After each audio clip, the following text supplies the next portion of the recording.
국민들께서 헌재만 바라보면서 불안 속에서 지나했던 이례적인 상황이 이어져 왔었는데 늦었지만 이제라도 헌재가 결론을 내리기로 한 것은 다행이라고 할 것입니다. 국민의힘은 결과가 어떻든 헌법기관의 판단을 존중하고 수용하겠다는 입장을 분명히 해왔습니다. 매우 많은 시간이 지나서 그 기간 동안에 국가적 혼란이 지속된 것에 대해서는 아쉬움이 없지 않지만 지금이라도 선고기일을 지정했으니 합당한 결론을 낼 것으로 국민과 함께 기대하며 기다리겠습니다. 11시로 잡힌 게 좀 의미심장하다. 그 예전에 보통 한 10시쯤 잡혀가지고 그 재판관들의 의견이 다양할 경우에는 그 각자의 의견들을 전부 다 선고할 때 다 읽지 않습니까? 네. 한창 5대3 우리 기각설이 돌다가 이렇게 딱 결정을 내린 걸 보고 이거는 되돌릴 수 없는 상황이 왔다. 그러니까 4대4로 됐기 때문에 더 이상 마흔여 후보자를 임명한다 하더라도 어찌할 수 없는 상황이 왔기 때문에 결단을 내렸다. 이런 얘기들이 한창 돌았었고 저는 8대 0으로 봅니다. 헌법재판관들은 법과 국민 여론의 지배를 받거든요.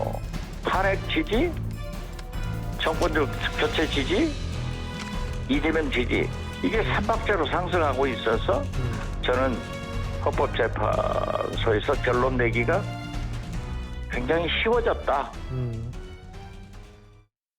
네, 두 분 나오셨습니다. 정광재 국민의힘 대변인, 박원석 전 의원 나오셨습니다. 어서 오십시오. 안녕하십니까. 예. 바로요. 두 분께 공통 질문 하나 드릴게요. 저희가 앞서 영상에서 잠깐 보긴 했는데 헌재가요. 사흘 전 10시 반에 4일 날 11시에 선고하겠다고 발표를 했어요. 제가 좀 첨언을 드리자면 정광재 먼저요. 원래 사법부의 시간은 10시로 저희가 기자들은 알고 있잖아요. 되게 모든 걸 10시에 하는데 11시에 한 이유까지 해가지고 어떻게 해석하세요? 그런데 박근혜 전 대통령의 2017년 3월 10일 그 탄핵 선고도 11시에 있었습니다. 예. 그러니까 11시라고 하더라도 시간에 특별한 의미를 부여하기는 어려울 것 같고요. 예. 그러면 이게 더 늦어질 수도 있다고 했는데 왜 조금 당겨졌느냐? 이 부분은 일정 정도 때가 됐기 때문에 더 늦어지면 헌법재판소로서도 이 대중들의 이 어떤 선고 압박 이거를 견디기 어려웠을 것 감당하기 같다. 힘들다. 예. 왜냐하면 지난 주말 사이에 마은혁 재판관 임명과 관련해서 민주당이 굉장히 큰 목소리를 내기 시작했고 그랬죠. 우리 당에서는 그렇다면 마은혁 재판관 후보자 임명에 맞서서 문영배 이미선 재판관 4월 18일에 임기가 끝나는데 예. 그 두 사람에 대한 대통령 추천목도 한덕수 권한대행이 할 수 있다, 해야 한다 라고 이렇게 했죠. 목소리가 커지니까 이렇게 되면은 진영 간 갈등이 더 커질 수밖에 없다라는 점을 헌법재판관 분들이 중지를 모으지 않았을까. 이걸 언제까지 계속 더 미루기는 어려웠기 때문에 그렇다면 4월 4일과 11일 이틀이 남게 되는데 예. 조금 그 시기를 앞당기지 않았나 이렇게 저는 자체적으로 분석해 봅니다. 박 의원께서는 어떻게 보세요? 이 부분에 한번 초점을 맞추면 11시는 뭐 박근혜 전 대통령도 11시에 했다고 하니까 사흘 전에 이미 공지를 하는 거. 이 부분은 어떻게 보세요? 지난 두 번의 대통령 그 탄핵 심판이 있었지 않습니까? 당시에 이제 선고 기일 통보를 박근혜 전 대통령은 사흘 전 오후에 했습니다. 예. 오후 한 5시쯤에. 그리고 노무현 전 대통령 같은 경우에는 또 이틀 전 오후 1시쯤에 했습니다. 오후에 했네요. 이게 일률적인 건 없어요. 아. 그래서 헌법재판관들 사이의 평의를 통해서 이제 선고를 언제 하자. 그리고 언제 이거를 그 양측 대리인들한테 통지하자까지 이제 합의를 해서 예. 통지를 하는 거기 때문에 그 시점에 즉 이제 월요일 날 그 평의가 있었지 않습니까? 그 월요일 평의에서 선고 날짜를 잡은 것 같고 아마도 월요일 평의에서 판결까지 한 걸로 어제 오후에 알려졌는데 예. 그리고 나서 바로 이제 화요일 날 오전에 양측 당사자에게 통지하기로 그렇게 결정을 내렸던 게 아닌가 싶어서요. 특별히 왜 사흘 전에 했냐 이틀 전이 아니고 그 이전에 지금까지 한 9차례의 예. 그 탄핵 선고가 있었는데 대부분 다 이틀 전에 했다 그래요. 지난 한덕수 총리도 이틀 전에 했고. 예. 그래서 여기에 무슨 어떤 메시지가 있는 거 아닌가 이런 추측들을 하는데 제가 보기엔 과도한 추측인 것 같고 예. 어찌됐든 그 시점에 헌법재판관들 사이에 자 이제는 이제 결론 그 내릴 만한 그런 시점이 됐으니 선고 일정 잡고 양측에 통지합시다. 이렇게 합의가 이루어져서 사흘 전에 선고 일정을 잡고 통지한 걸로 생각하면 될 것 같습니다. 사안이 워낙 중대하고 관심이 많다 보니까 뭐 사소한 거에도 계속 해석을 하려고 하는 뭐 습관이 생긴 것 같아요. 아까 저희가 영상에서 이제 당 지도부가 공식적으로 하는 얘기 그리고 속내 얘기를 좀 나눠서 봤는데 정광재 대표, 홍준표 시장은 오늘 SNS 보니까 탄핵 기각을 예측해 봅니다라고 했어요. 저 대권 도전하는 걸로 알고 있는데 기각이 되면 홍 시장은 못 나오는 거잖아요. 그런데 지금 나오는 정치인들의 전망은 각각의 다 희망이 섞인 전망이라고 생각합니다. 홍준표 대구시장이 조기 대선이 열리면 누구보다 먼저 뛰쳐나오고 싶은 마음 그동안 많이 연출됐었죠. 그런데 그것이 자칫 우리 당을 전통적으로 지지해왔던 분들에게는 미움털이 박히는 행위가 될 수도 있다. 이런 판단을 한 게 아닌가 싶습니다. 실제로 지난 연말에 홍준표 대구시장이 그런 이야기를 하자마자 홍준표 대구시장에 대한 뭐 차기 대권 후보 지지도가 하락하고 그분을 대체할 수 있는 김문수 고용노동부 장관의 지지율이 올라가는 모습이 연출되기도 했었는데 그런 측면에서 또 여당 정치인의 한 사람으로서 대통령의 복귀를 희망하는 마음은 같다고 생각하고요. 아마 지금 이런 메시지를 내는 것이 본인의 정치 행보에는 더 도움이 될 것이다. 이런 판단을 하시지 않았을까 생각합니다. 박 의원님께 그 부분 여쭤볼게요. 홍 시장이 뭐라고 했냐면 이재명 대표가 무죄를 받았으니 윤 대통령도 살아날 것이다. 법조인 출신인데 상당히 좀 정무적인 판단을 했단 말이에요. 아니 그냥 듣기에도 전혀 논리적이지 않은 말씀이잖아요. 그러니까 이재명 대표의 사건하고 이 윤 대통령 탄핵 심판하고 전혀 별개의 문제고 또 이재명 대표가 받고 있는 혐의는 개인적으로 어쨌든 선거법을 위반했다라는 혐의인 거고 윤석열 대통령이 지금 저렇게 탄핵 소추가 된 이유는 그리고 내란죄로 인해서 기소가 된 이유는 대통령이 어쨌든 헌법 법률에 맞지 않는 비상계엄을 선포하고 또 국민들을 상대로 기본권을 침해하려고 하고 내란을 일으켰다. 이 혐의로 인해서 지금 탄핵 소추도 또 형사사건도 진행이 되는 거 아니겠습니까? 경중도 다르고 연결고리도 없는 두 사건을 연결지어 가지고 이재명 대표가 무죄 받았으니까 이제 윤석열 대통령이 헌재에서 탄핵이 기각될 차례다라는 거는 글쎄요, 뭐 국민의힘이나 홍준표 시장의 바람일 수는 있어도 아무런 이제 논리적, 법률적 연관성이 없는 문제를 가지고 지지층을 향해서 그런 바람을 말씀하시는 것 같고 저는 홍준표 시장이 굉장히 양가적인 그 생각을 갖고 계신 것 같아요. 양가적이요? 왜냐하면 저분이 탄핵 소추가 되자마자 가장 먼저 대선 출마 선언을 하고 대선 준비를 해왔어요. 근데 그게 이제 지지층들한테 이렇게 곱게 보이지 않았던 모양입니다. 어쨌든 지지층들, 특히 강성 지지층들은 이제 탄핵에 반대하고 이제 탄핵 기각을 전망한 데 반해서 홍준표 시장이 어쨌든 대선을 준비한다는 건 이제 탄핵이 인용될 것을 전제하고 대선을 준비하기 때문에 그게 곱게 보이지 않았나 봐요. 그래서 지지율도 많이 빠지고 또 탄핵 반대 입장에 서 있었지만 그 탄핵 반대의 대표성을 어떻게 보면 김문수 장관한테 좀 뺏긴 측면이 있잖아요. 지금 저는 지금도 마찬가지인 것 같아요. 한편으로는 그런 지지층의 목소리나 국민의힘 내부 분위기를 의식해서 탄핵은 기각될 거고 윤 대통령 돌아올 거다. 이렇게 전망하고 이렇게 기대하지만 다른 한편으로는 대선을 일찌감치 준비하셨던 분이에요. 여전히 대선 준비하고 있지 않겠습니까? 그런 면에서 제가 좀 양가적인 그런 감정과 입장을 갖고 있다. 이렇게 말씀드립니다. 그런데 이 부분과 관련해서 홍준표 대구시장의 생각을 제가 100% 이해할 수는 없겠지만 이런 분석은 가능할 것 같습니다. 물론 이재명 대표에 대한 선거법 판결과 이번 탄핵 재판의 법적인 쟁점이 겹치는 건 하나도 없습니다.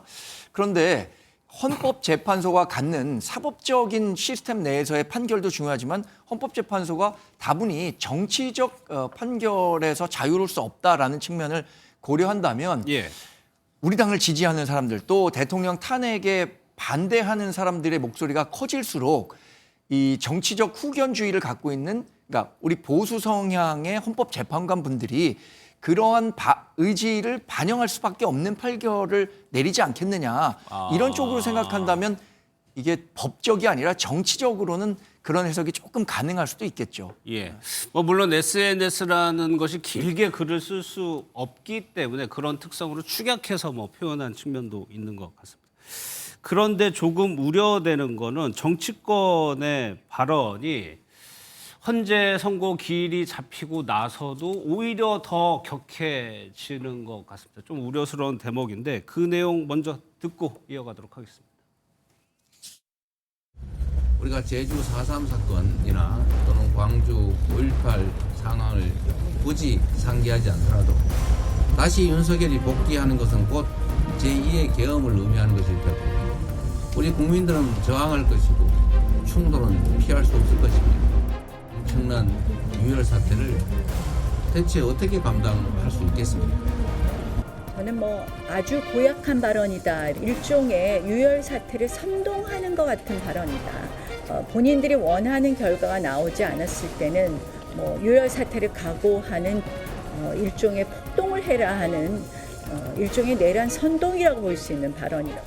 대규모 집회가 예정된 지역에서도 헌법재판소 선고 중 정치인들께도 당부드립니다. 불법 시위와 폭력을 자극하거나 유도할 수 있는 발언들은 삼가해 주실 것을 간곡히 부탁드립니다. 상당히 좀 발언이 더 거칠어지고 있는데 왜 그 부분을 우려하는지 이 조사를 한번 좀 보여드리겠습니다. 이 수치를 박근혜 전 대통령 때하고 어떤 거를 좀 보여드리려고 하냐면 이 간극입니다. 간극. 이 당시에는 찬성 여론이 압도적이라고 표현할 정도로 많았는데 지금은 그 정도는 아니란 말이에요. 그러면 박원석 의원님, 네. 이런 상황에서 정치인들이 통합이라든가 국가 이런 거에 대해서 책임지실 만한 분들이 계속적으로 그런 걸 좀 조장하는 듯한 발언이 나오는 게 상당히 좀 위험해 보이거든요.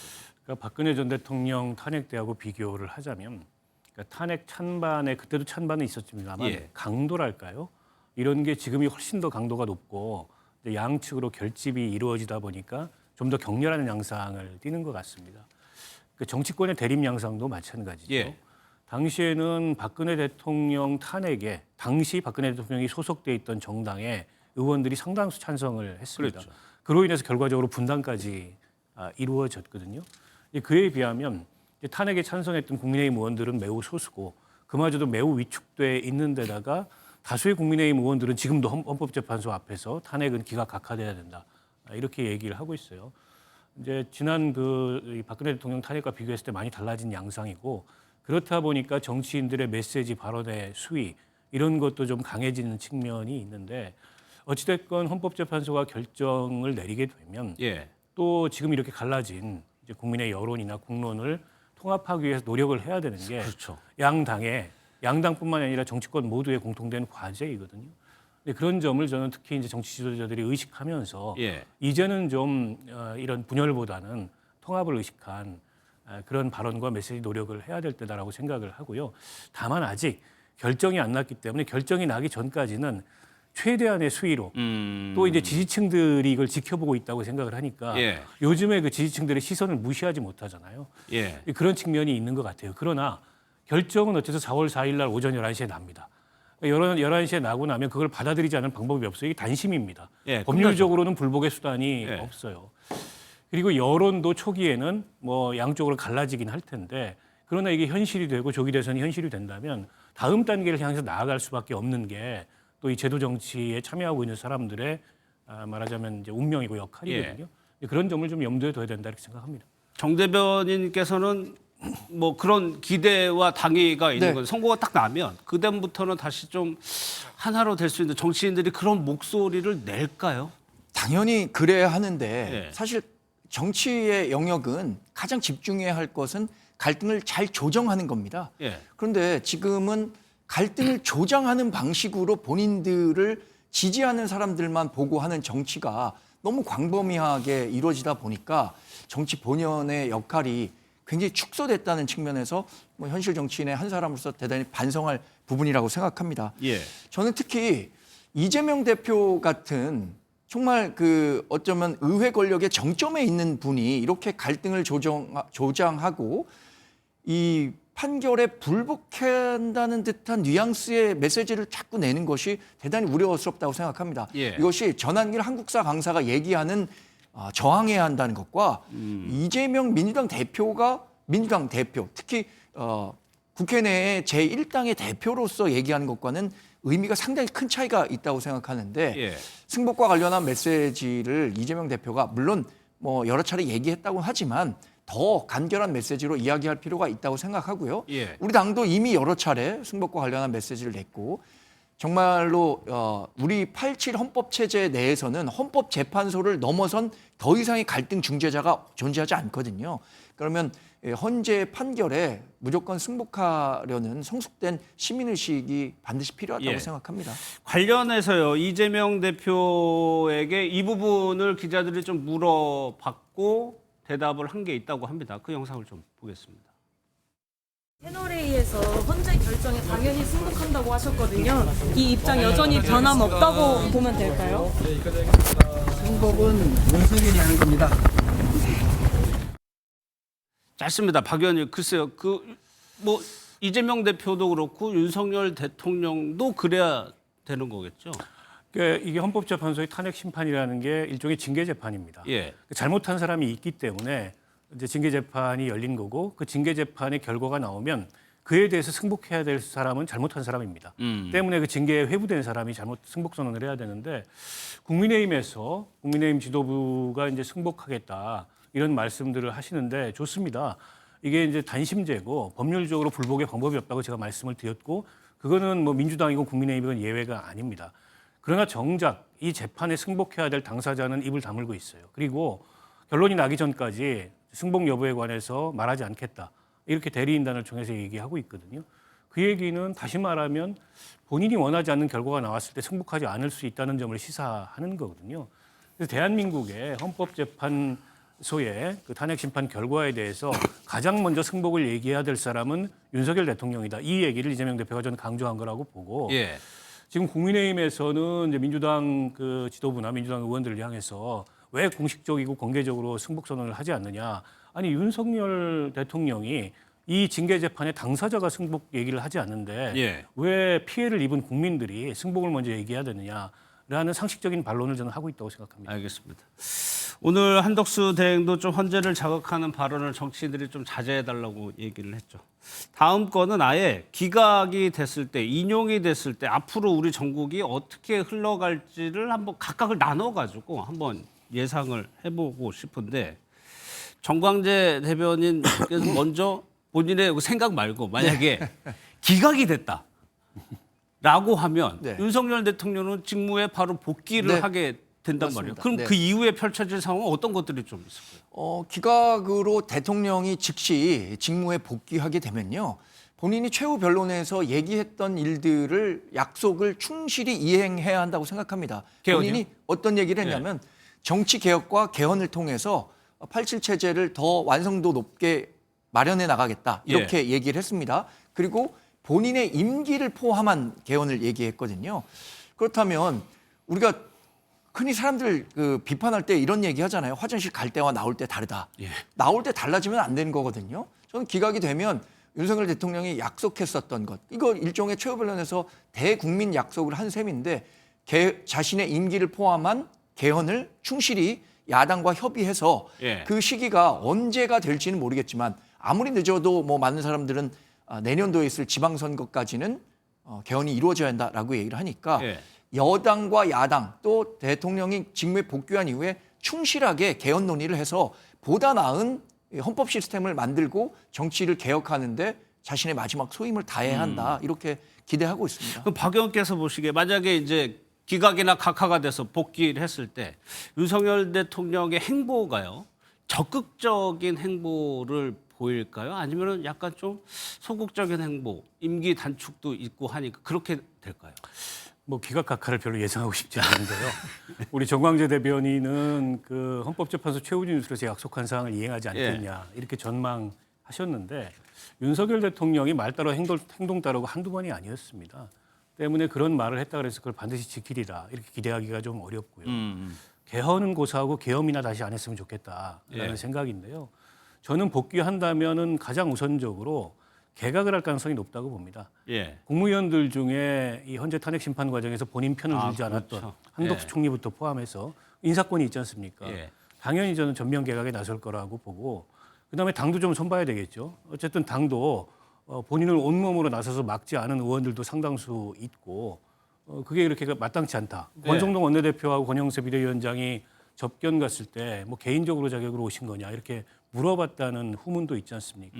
그 얘기는 이제 뭔가 이게 석연이 마땅치 않은 그런 감정을 당을 향해서 갖고 있다는 그런 이제 감정 일단을 보여준 건데 그걸 풀겠죠. 윤석열 대통령 스타일은 그런 것부터 제가 보기엔 할 가능성이 높고 국회에 군대를 보내서 국회의 기능을 정지시키고 또 야당 정치인들을 체포하려고 하고 국민의 기본권을 파괴하려고 했던 대통령이 설사 이 탄핵이 기각각하돼 돌아온다고 하더라도 예. 정상적인 국정을 상대로 야당 입장에서 윤 대통령과 함께 국정을 논하기 저는 어렵다고 봅니다. 때문에 윤 대통령 국정 운영 거의 불가능하다고 보고요. 예. 국민적 저항에 직면하게 될 거다 이렇게 예상합니다. 예. 인용됐을 때는 워낙 좀 간단하기 때문에 그랬는데 이 부분은 제가 정광재 대변인께 예. 인용이 되면 대선해야 됩니다. 6월 3일이 유력한데 그렇죠. 민주당은 이재명 대표라는 당권주자, 확실한 당권주자가 있어요. 국민의힘은 어떻게 펼쳐질 거라고 보세요? 국민의힘 경선이 치러질 텐데 2017년의 예를 보면 3월 10일에 탄핵이 되고 3월 31일에 우리 당 후보를 확정 지었습니다. 그러니까 20일 안 걸렸네요. 불과 21일밖에는 걸리지 않았고요. 근데 그때와 달리 지금은 조금 더 많이 분화가 돼 있습니다. 예. 그러니까 계엄에 찬성했던 사람과 그렇지 않은 사람들, 또 탄핵에 찬성했던 사람과 그렇지 않은 사람들 간의 이 입장 차이가 굉장히 명확한데 우리 당내에 모두 있단 말이에요. 근데 2017년에는 탄핵에 찬성했던 분들이 나가서 새로운 후보를 냈습니다. 그렇죠. 유승민 후보가 나왔었으니까.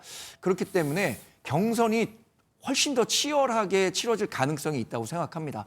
지금 우리 당 당헌 당규에 따르면 4명이 결선 투표까지 오르게 되는데 4명, 예. 그 4명은 지금 여러분들 생각하시는 것처럼 뭐 각종 여론조사에 나오는 4분을 생각할 수 있을 것 같아요. 예. 그런데 그 4분은 2명과 2명으로 또 나뉘게 되거든요. 각각 추구하는 정치적 노선이. 예. 그래서 이 상황에서 어떤 식으로 치러지게 될지는 사실 정치가 이렇게 하루 앞도 예상하기 어려운 맞아요. 상황으로 치닫다 보니까 제가 이게 어떻게 돼서 누가 후보가 될 것이다. 예. 이렇게 예단해서 말씀드리기는 어려울 것 같습니다만 어느 때보다 경선은 치열하게 진행될 것이다. 그 가운데서 또 윤석열 대통령이 전직 대통령으로서 파면이 됐으니까요. 그러면 전직 대통령으로서 갖고 있는 영향력을 어떻게 행사할 거냐. 예. 이 부분까지 고려한다면 정말 예측하기 어려울 것 같습니다. 알겠습니다. 기각이나 각하됐을 때 인용됐을 때 상황을 한번 좀 전망해 봤고요.